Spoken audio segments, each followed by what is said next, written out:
One of the verses we chanted just now, Sewana Jabala Nang Banditana Chasewana, not associating with fools, associating with wise people. This is a form of protection. The word mangala in that sutta means both protection and blessing. And this is how you bless yourself. It's learning how to recognize who are the fools and who are the wise people. Because not all the fools are drooling. Some of them seem very intelligent. Some of them seem very wise. But after all, you begin to listen to what they have to say, and you look at the way they act. And if you have some wisdom of your own, you begin to recognize who's a fool and who's wise.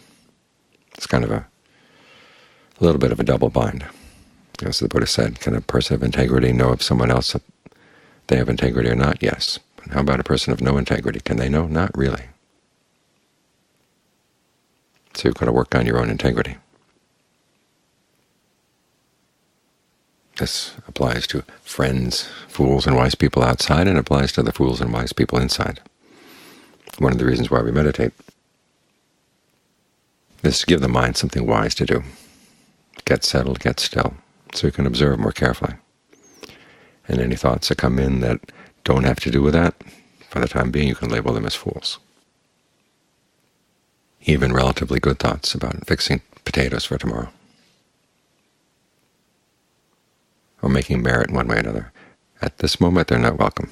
You have to learn how to recognize that they're not what's wanted in here. You want something better than tomorrow's meal. You want the goodness of stillness. You want the goodness of a calm, mindful, alert mind. And so if you find yourself slipping off into those areas, you have to remind yourself that's not what we're here for. And try to notice what triggers those things.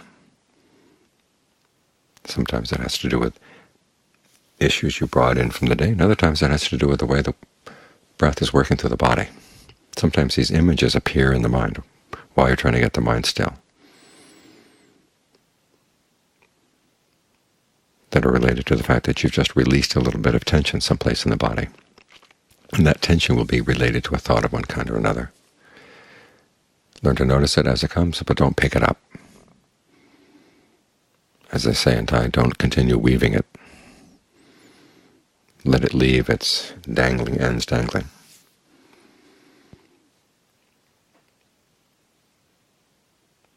I think I've mentioned that years back I was meditating one time and had a tight spot in my foot.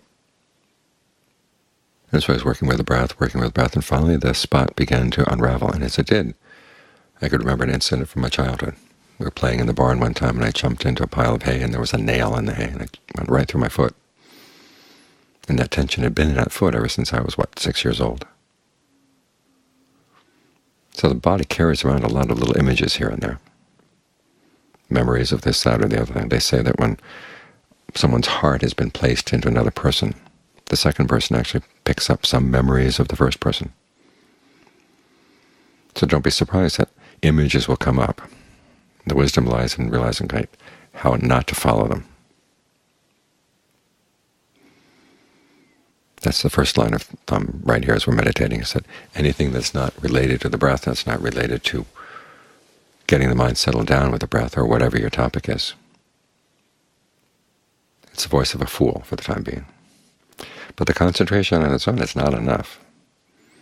I mean, there's what they call vipassanupagilesa, the corruptions of insight, either visions you might have or insights you may gain as you meditate. And if you latch onto them, they can actually pull you off the path. These are the fools on a subtle level. So getting the mind still doesn't guarantee everything. John Munn, when he was teaching John Fu, was saying when you have a vision of some kind, you have to ask yourself, what is the actual Dharma lesson here? And then you have to test it. And many times it wouldn't pass the test. In other words, you have to be very honest with yourself. This is where the integrity comes in again. So you have to learn how to view your visions and your insights with a certain amount of detachment. This is one of the drawbacks of those biographies of the Ajahns to talk about the visions they had. They tend to focus on the true visions, given the impression that the Ajahns believed everything they saw in their meditation and ran with everything that came up in their meditation. If they'd done that, they would have gone crazy. The unfortunate thing is we don't get to read about or learn about the times when the vision was mistaken, or the insight was mistaken. Ajahn Fuang talks about times when, staying with Ajahn Mun, someone who had been out meditating in the forest would come back, convinced that he was awakened, or at least had some level of awakening. And Ajahn Mun would simply have him stay there in the area. He wouldn't say yes, he wouldn't say no, just hang around. Unfortunately, the monks would have enough respect with Ajahn Mun, and they began to pick up that no, what they had was a false awakening. And then he could talk to them and send them back. Those are things we rarely read about in the biographies. But they're important to remember. These things happen in the meditation. So there's that principle from the Galama Sutta. You test everything by putting it to the test, i.e. seeing if you actually put this into action in thought or word or deed, what would the results be? And sometimes just thinking about it, you begin to realize, okay, this is going to be bad. Other times you have to actually try it. But view it with a certain amount of suspicion. Otherwise you go crazy. You go running with the fools. And just because a deva comes or something outstanding comes, it's very impressive, doesn't mean that what they have to say is true. As someone once said, just because somebody's died doesn't mean they've gained wisdom. So you've got to be very careful about these things. In the canon, the devas are often portrayed as not knowing all that much. There was the deva that tried to seduce a monk one time. Another deva thought of killing a monk one time. The monk had cut down her house. In other words, the tree in which she was living in had injured some of her children. The first thought was, let's kill them. No, and then she thought better of it. So she went to see the Buddha, and he said, it was a good thing you didn't kill the monk. But it shows that devas still have greed, aversion, and delusion. There's even the great Brahma. The monk goes to visit the great Brahma, after getting visions of this level of devas and that level of devas, and they keeps getting sent up the deva bureaucracy because he's got a question that nobody can answer. Where is the end of the physical universe? Finally gets sent to the great Brahma. The great Brahma, on hearing the question, says, I am the great Brahma, knower of all, seer of all, father of all, creator of everything that has been and will be. And the monk had the good sense to say, that's not the question I asked. Where is the end of the physical universe? And the great Brahma says, I am the great Brahma, knower of all, seer of all. Says that 3 times. Finally pulls the monk aside. Says, look, I don't know. But I've got my retinue here, and they adore me, and they think I know everything. So you go down and ask the question of the Buddha. So the monk goes down, asks the Buddha, and the Buddha says, well, the question was the wrong question. It's where does the physical universe have no footing? And that's in the mind of the awakened one. So you have to be very, very careful about insights and visions that come. I was reading recently a book that said that when you see that there is no self, that's a sign you've gained stream entry.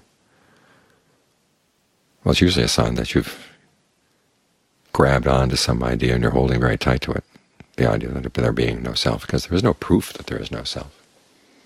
The Buddha didn't answer that question one way or another. That's another case of corruptions of insight.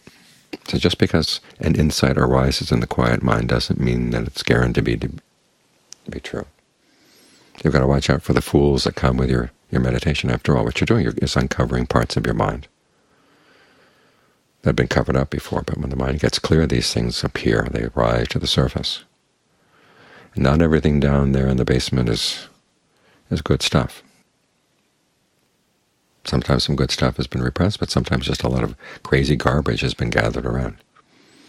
These things get lodged in your mind just as they get lodged in your body. It's to learn how to be a person of integrity. If you find that you tend to be secretive about things, that's a sign, okay, you're going to come for a fall.